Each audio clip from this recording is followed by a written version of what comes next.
suceso tardío.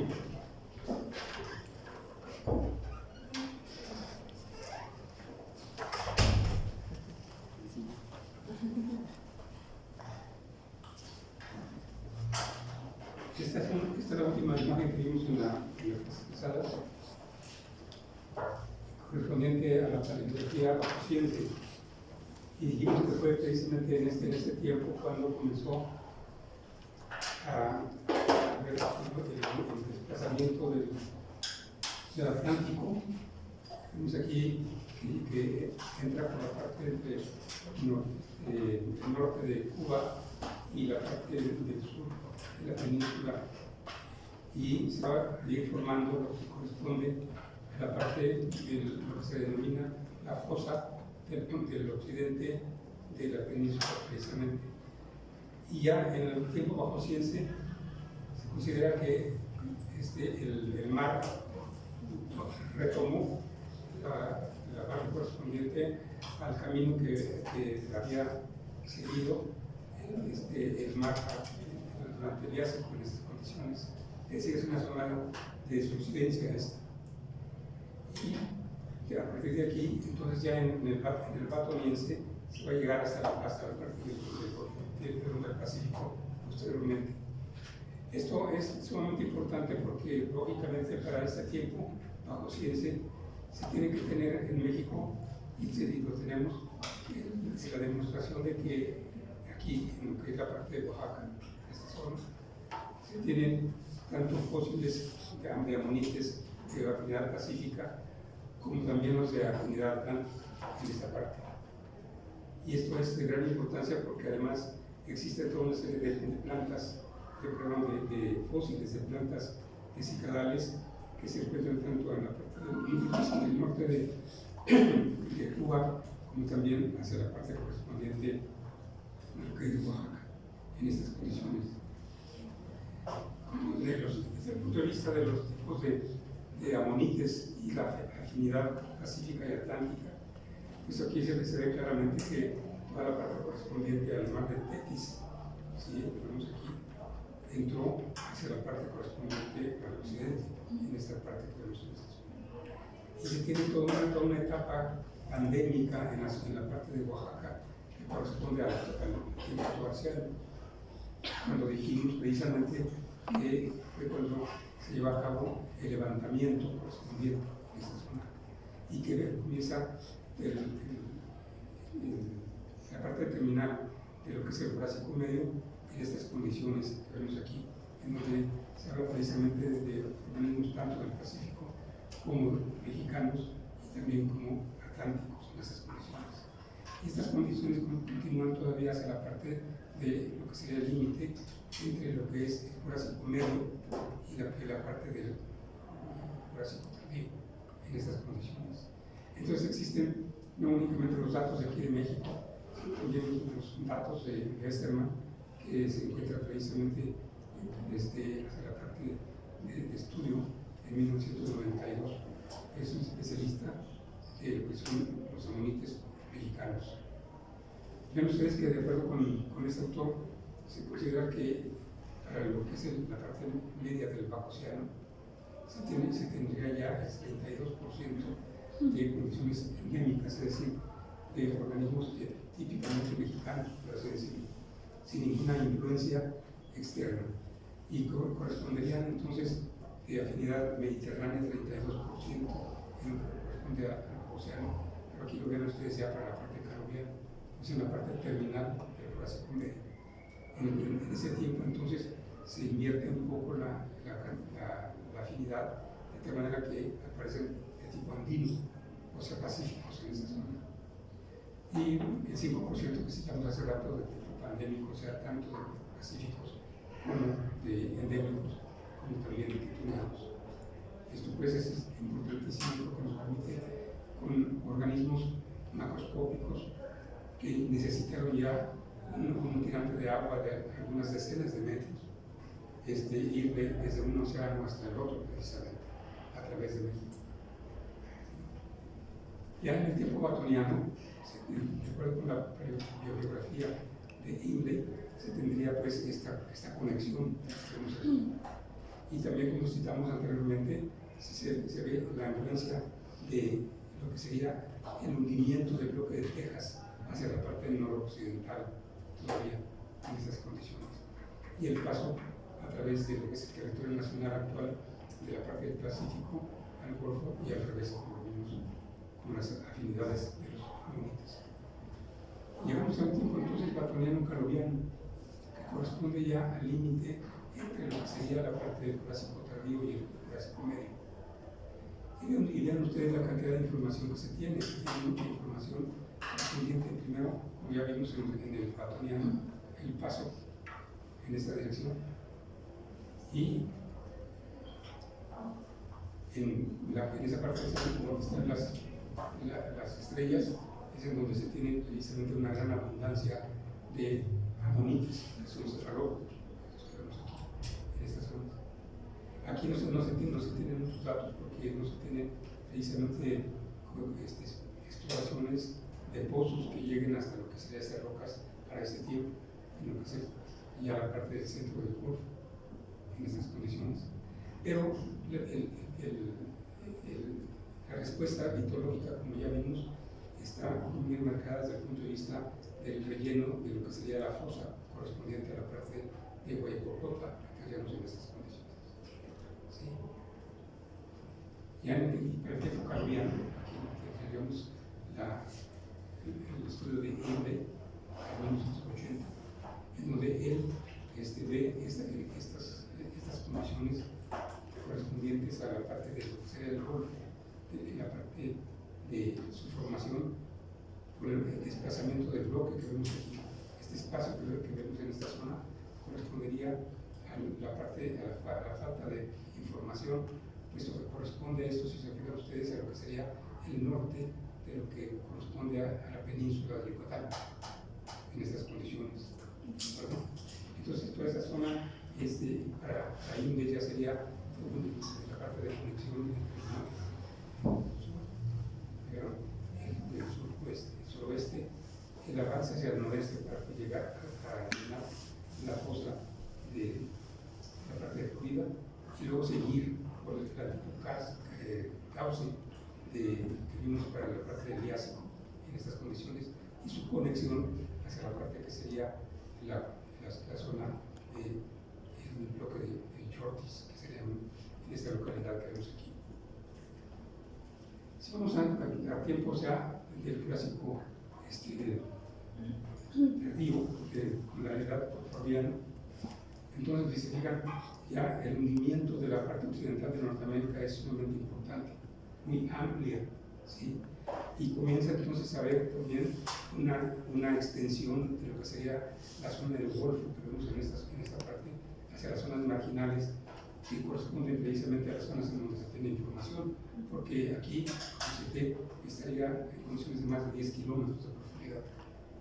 Entonces aquí se considera que únicamente con los datos marginales pues se puede extrapolar esto para decir que también aquí existió estas condiciones. ¿De acuerdo? Aquí ven esta situación desde el punto de vista de Henle, lo que sería la parte de la paleografía del diálogo que vimos hace un momento. Y desde el punto de vista del diálogo de Ramos, esto sería para 1978 la extensión correspondiente al Jurásico a partir de estas condiciones de conexión del Atlántico con la parte del Pacífico. Pero él considera que el paso sería por esa parte correspondiente a lo que se considera como el paso del río Balsas en estas condiciones. Ahora sabemos que el paso fue de manera directa en estas condiciones. Y aquí vemos la distribución del sal. ¿Sí? Aquí está. Para este tiempo, entonces, ya las condiciones de depósitos de sal ya estaban no únicamente en la parte del centro, sino también en las partes marginales en esta zona. Y esta zona que vemos aquí, vacía de sal, corresponde probablemente a lo que sería la separación del bloque del noroeste, toda esta parte junto con el de Texas, de la parte correspondiente al sur, en esta zona. Como consecuencia, entonces, aquí es donde tenemos evidencia muy clara del perfil isociánico que se estuvo formando durante la parte del ferroviario oxfordiano, principalmente en estas condiciones. Y esta sería la paleografía entonces para la parte del oxfordiano. Aquí ven ustedes la entrada del mar, continuaría ya de manera directa hacia lo que corresponde a la parte del Pacífico, a través de lo que corresponde al bloque de Chortis en estas condiciones. Si vamos al tiempo quimeridiano, pues ya la orientación pacífica a través del Golfo, pues es sumamente grande, lo ven ustedes muy bien definido todo eso, esa zona, y disminuye un poco lo que correspondería a la parte de la subsidencia en la zona occidental en estas condiciones.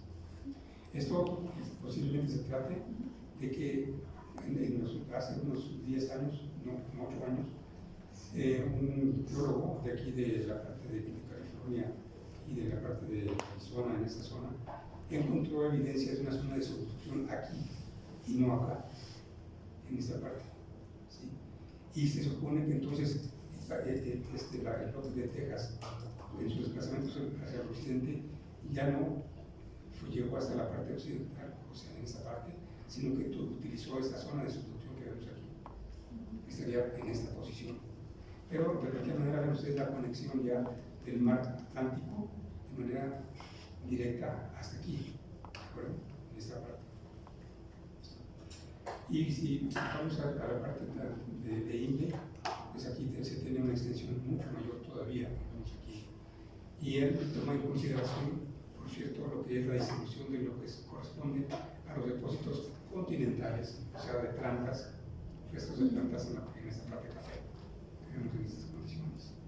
Como pueden darse cuenta, entonces, el Jurásico fue cambiando muy drásticamente de lo que fue el Jurásico temprano al Jurásico medio, en la parte de México, donde no existen casi evidencias marinas, y el cambio muy rápido y abundante de la zona invadida por el mar de Tetis o de Atlántico para el Jurásico tardío en estas condiciones.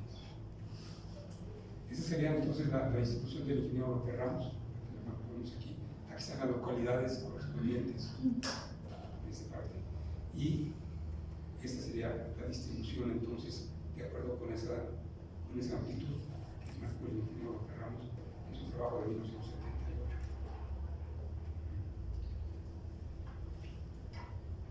Esto es lo que vimos hace un momento.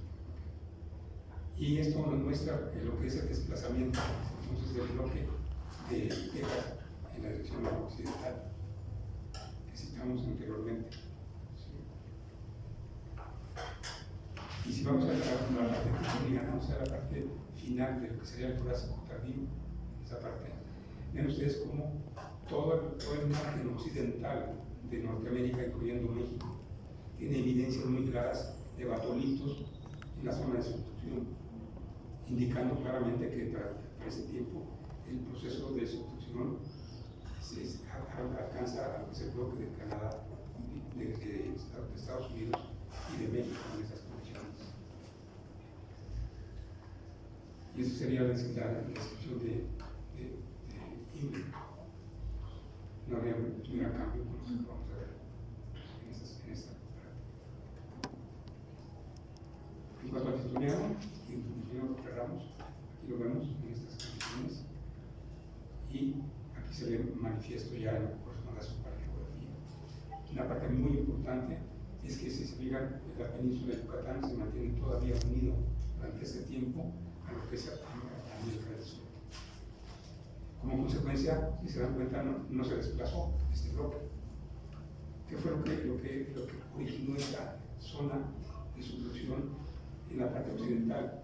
El desplazamiento, ven ustedes aquí, del bloque de México, este que está aquí, del resto, puesto que aquí aparece precisamente la separación correspondiente a la parte del norte con relación a la parte del sur, en esas condiciones. Y aún aquí, las condiciones de posición del bloque de Chiapas y de Yucatán sigue siendo exactamente el mismo. ¿De acuerdo? Entonces aquí hay diferentes evidencias, tanto desde el punto de vista litológico y tectónico, que sería la zona de subducción, en esta parte incluyendo México, lo que sería la continuación correspondiente al bloque del mar Atlántico, pero no sé si se fijaron en una cosa muy importante. Aquí no hubo paso ya del mar en esta dirección. Este levantamiento occidental afectó completamente el bloque de México, de las condiciones, ¿sí? Y aquí está el desplazamiento que sí fue real, que vemos aquí, en esta parte de la edad tectónica.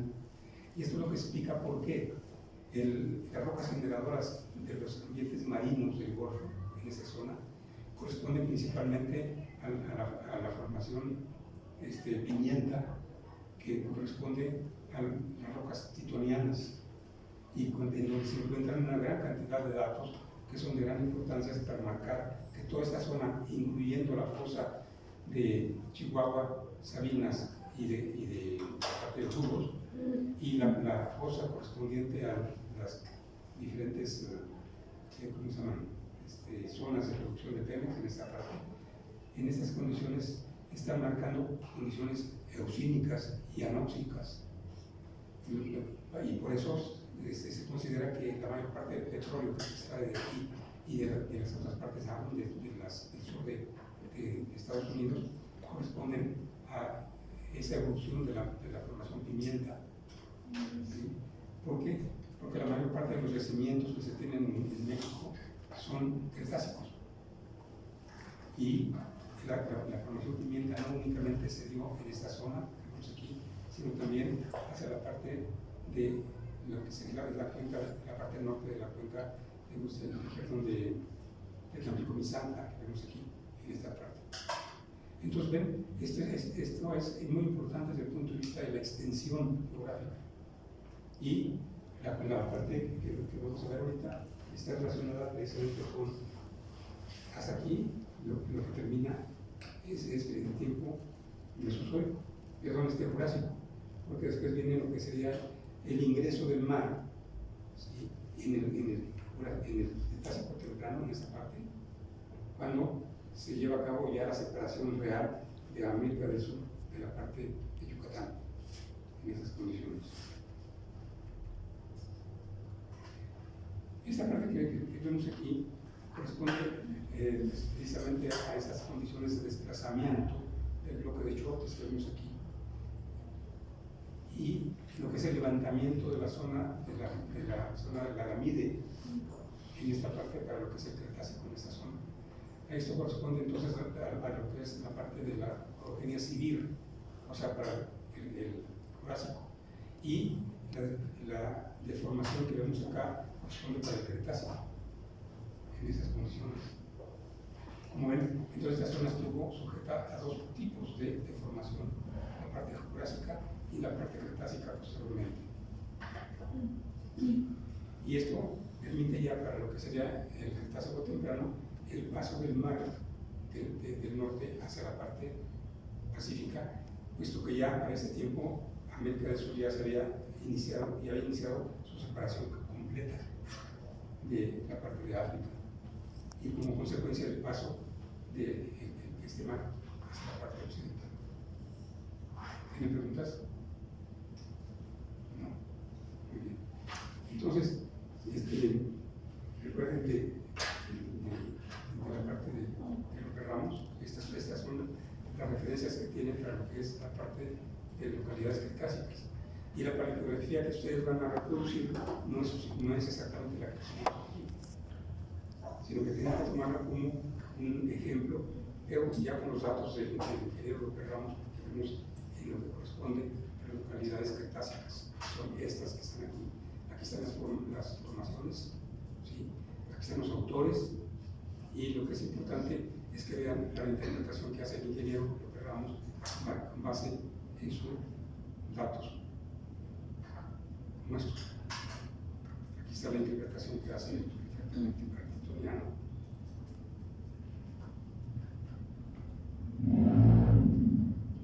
Aquí está quimerigiano titoniano en esta parte. Aquí están también localidades con su interpretación geográfica. ¿Tiene preguntas? ¿No? ¿Está muy claro todo? Bien, entonces vamos a terminar eso aquí y el martes vamos a comenzar la parte correspondiente a lo que sería los datos finales del Jurásico.